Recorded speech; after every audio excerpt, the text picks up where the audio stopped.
A maioria dos brasileiros nunca tinha ouvido falar de Michael Schellenberger até a semana passada, quando ele manipulou comunicações internas que Elon Musk lhe havia fornecido para falsamente afirmar que o ministro do Supremo Tribunal Federal STF, Alexandre de Moraes, havia ameaçado apresentar acusações criminais contra o Twitter Brasil por não fornecer informações pessoais sobre usuários por motivos políticos. Na verdade, as únicas acusações feitas contra o Twitter Brasil durante o período dos chamados arquivos do Twitter Brasil foram feitas pelo GAECO, a Unidade de Combate ao Crime Organizado do Ministério Público de São Paulo.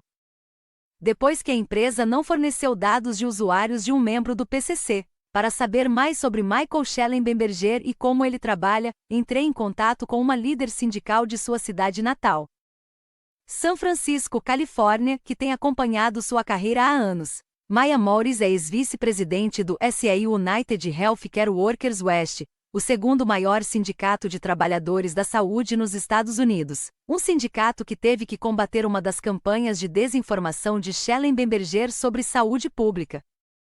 Brian Mier, quando você começou a se preocupar com Michael Schellenberger pela primeira vez?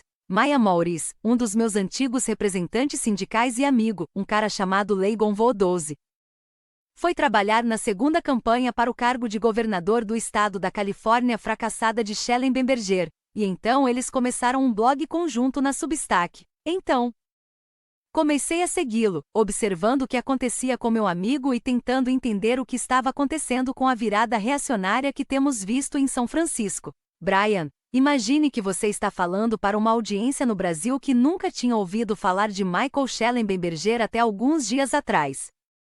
O que você diria sobre ele? Maya, para nós que vivemos em São Francisco, Michael Schellenberger é um conhecido disseminador de desinformação. Ele veio da esquerda. Ele saiu do movimento ambiental e começou o que é basicamente uma empresa de relações públicas e agora dirige um think tank chamado Environmental Progress, que realiza várias campanhas simultâneas de desinformação. Brian, então, essencialmente, ele é uma pessoa que se dedica à desinformação através de relações públicas? Maya, ele se apresenta como jornalista.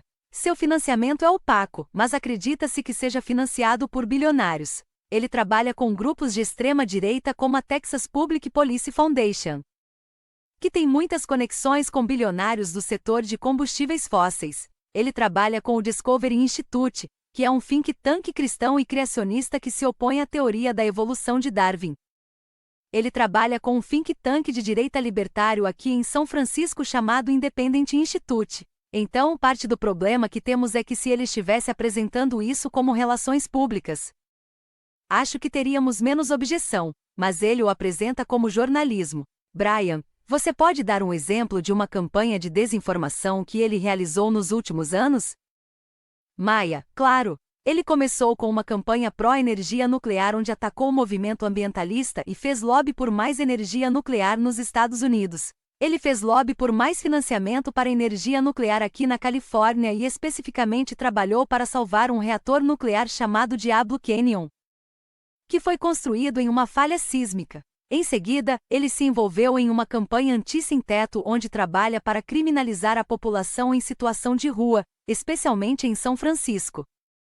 Mas essa é uma campanha que está ocorrendo atualmente em todos os Estados Unidos e Canadá para criminalizar a população em situação de rua e ter penalidades de drogas mais severas, para intensificar a guerra às drogas.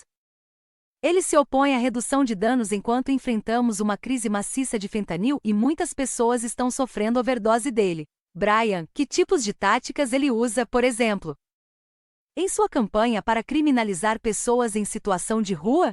Maya, boas pesquisas nos mostraram que a redução de danos funciona como estratégia de saúde pública para salvar vidas, que a questão da população em situação de rua é um problema habitacional aqui na Califórnia. E o que ele fez foi confundir os dois problemas de sem-teto e uso de drogas. Não é incrivelmente preciso. O grupo da população em situação de rua de crescimento mais rápido que temos na Califórnia são na verdade os idosos, que estão sendo expulsos de suas residências e acabam vivendo nas ruas. Mas ele é um selecionador de dados. Ele vai passar por eles, vai escolher e vai criar uma narrativa em torno dos dados selecionados. Seu livro, São Francisco, tem sido muito criticado por isso. E ele também financia. Ele deu subsídios aqui e em alguns outros lugares, através de sua organização Environmental Progress. Para pessoas locais que eu descreveria como influenciadores de mídia social anti-sem-teto e pessoas que dizem que são ex-viciados em drogas e pró-recuperação, mas estão realmente promovendo uma linha muito específica que é anti-moradia e anti-redução de danos. Brian, você tem acompanhado o que ele tem dito sobre o Brasil esta semana? O que as coisas que ele tem feito aqui esta semana têm em comum com outras coisas que ele tem feito em outras questões no passado? Maia, então ele tem a campanha anti-sem-teto, anti-drogas, ele tem a campanha pró-nuclear, ele tem uma campanha anti-energia eólica offshore. Ele tem uma nova campanha que começou que é de oposição aos cuidados de afirmação de gênero para jovens transgêneros. Eu diria que esta campanha no Brasil faz parte de sua maior teoria da conspiração do chamado complexo industrial de censura. Ele acredita que há um obscuro estado profundo. Um complexo industrial de censura que está censurando as postagens de todos nas redes sociais se forem de direita ou se desviarem de uma linha padrão, e em vez de ver isso como moderação de conteúdo ou remoção de discurso de ódio ou expulsão de nazistas da plataforma. Ele vê isso como algum tipo de conspiração para censurar as pessoas. E ele continua tentando inflar o envolvimento do governo onde realmente não está tão presente. Então eu vejo o que está acontecendo no Brasil como um desdobramento dessa campanha. Ele também esteve ativo na Irlanda, opondo-se à legislação contra discurso de ódio lá. Então, ele tem feito isso internacionalmente, mas também vimos isso através dos originais arquivos do Twitter, onde houve alegações de algum tipo de conspiração do Estado profundo para censurar pessoas. Brian Schellenberger foi convidado por legisladores de direita para falar recentemente no Senado do Brasil e ele disse algo sobre se orgulhar de viver em um país onde os nazistas tinham o direito de marchar em frente às casas das vítimas do Holocausto. O nazismo é um crime no Brasil, assim como é na Alemanha.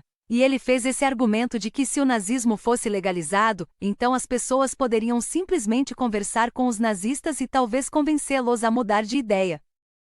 Isso te lembra de coisas que ele tem dito nos Estados Unidos? Maia, absolutamente. Ele gosta de falar sobre a marcha nazista de 1977 em Soquel, Illinois. E eu não acho que isso esteja alinhado com os valores da maioria de nós aqui em São Francisco. Queremos apenas estar online e ter uma moderação de conteúdo normal, e não ter um monte de nazistas na plataforma, ter desinformação sobre vacinas e Covid e todas as insanidades. É um truque que vemos com os reacionários, onde passamos do bem comum e justiça social e direitos sociais para apenas um direito civil individual muito estreito. Apenas um direito civil legal para mim como indivíduo fazer o que quiser. Mas para outras pessoas a justiça social desaparece, o coletivo desaparece. E com Schellenberger, com as pesquisadoras de desinformação que ele atacou na Universidade de Stanford e na Universidade de Washington. As pessoas sabem que quando Michael Schellenberger escreve teorias da conspiração sobre você, você receberá ameaças de morte. As pessoas recebem ameaças de morte online quando Michael Schellenberger escreve essas teorias da conspiração sobre elas. Vários pesquisadores de desinformação receberam ameaças e algumas das pessoas que se manifestaram contra o impulso reacionário na política e a tentativa de grandes interesses da tecnologia de dominar a política da cidade de São Francisco também receberam ameaças. Brian, você sabe algo sobre o tempo dele no Brasil e na Nicarágua durante os anos 1990? Maia, temos muitas perguntas sobre o que ele estava fazendo lá. Sabemos que ele trabalhou para uma organização sem fins lucrativos chamada Global Exchange que patrocinaria pessoas ricas americanas para ir à América do Sul e ficar em eco-hotéis. E eles venderiam café de comércio justo e patrocinariam esse movimento de ida e volta durante os dias em que todos estávamos protestando contra a OMC e a globalização. E naquela época, Michael marchou na OMC em Seattle em 1999. Brian, você tem mais alguma coisa que gostaria de dizer sobre ele? Maia, apenas que ele é um conhecido disseminador de desinformação aqui em São Francisco e globalmente. O Eudesinfo Lab The Institute for Strategic Dialogue fez um estudo e análise de seu site como um dos 30 que espalham desinformação sobre mudança climática na Europa. Estamos lidando com ele há muito tempo e estamos gratos e felizes em ver o povo brasileiro realmente o criticando fortemente porque acho que muitas pessoas aqui na esquerda e nos progressistas tiveram essa atitude de que se o ignorarmos, ele irá embora. Mas ele não vai embora se você o ignorar. Realmente precisa haver uma forte reação e crítica porque ele não tem o direito de mentir sem consequências. Ele não tem esse direito aqui nos Estados Unidos e não deveria tê-lo no Brasil.